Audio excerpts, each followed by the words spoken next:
I'm just not completely sold on your horse. He's a great ride, he's completely sound, and has a clean bill of health. I promise he's a great fit for you.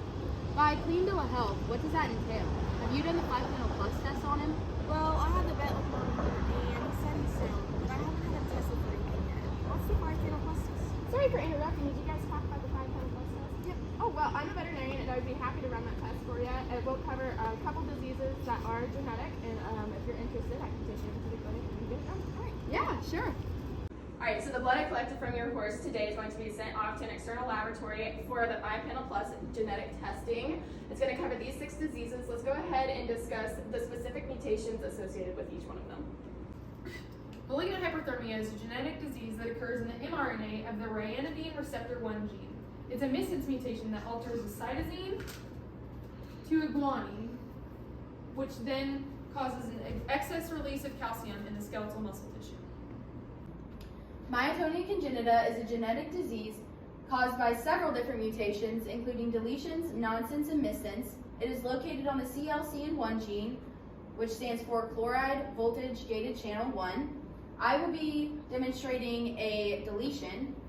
A deletion of a base pair occurs, which results in a frame shift affecting the following codon's amino acid sequences.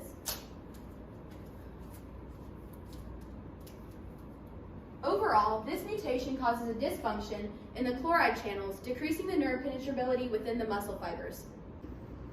Hyperkalemic periodic paralysis in the mRNA, specifically the SCN4A gene. It is a missense mutation that changes a cytosine to a guanine, resulting in an amino acid shift from a phenylalanine to a leucine, resulting in hyperkalemia, which is a excess amount of potassium within the muscle tissue. Glycogen branching enzyme deficiency is a fatal genetic disease that occurs from a nonsense mutation on the glycogen branching enzyme gene, GBE1 for short. On the mRNA, a single base pair substitution is made from a cytosine to an adenine, which then changes the amino acid from a tyrosine to a stop codon. This prevents any additional protein synthesis to occur.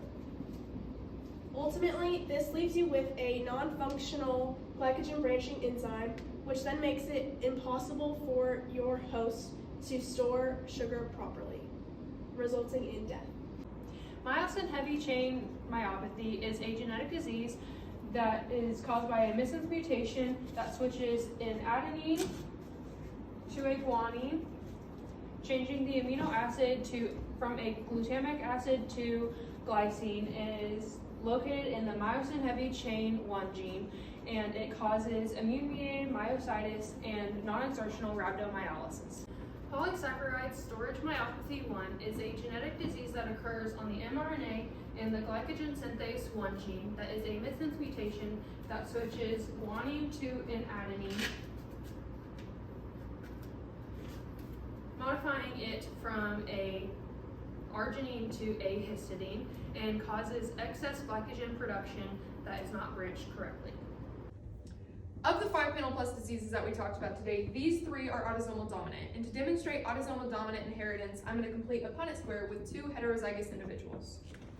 The genotypic ratios for this Punnett square will result in 25% homozygous dominant, 50% heterozygous, and 25% homozygous recessive. For the phenotypes, the offspring would be 75% affected and 25% not affected. Of the 5 Panel Plus diseases, these 2 are autosomal recessive. To demonstrate this, I will complete a Punnett square using 2 heterozygous individuals. The results from this Punnett square of genotypic ratios, you will have 25% will be homozygous dominant, 50% will be heterozygous, and 25% will be homozygous recessive.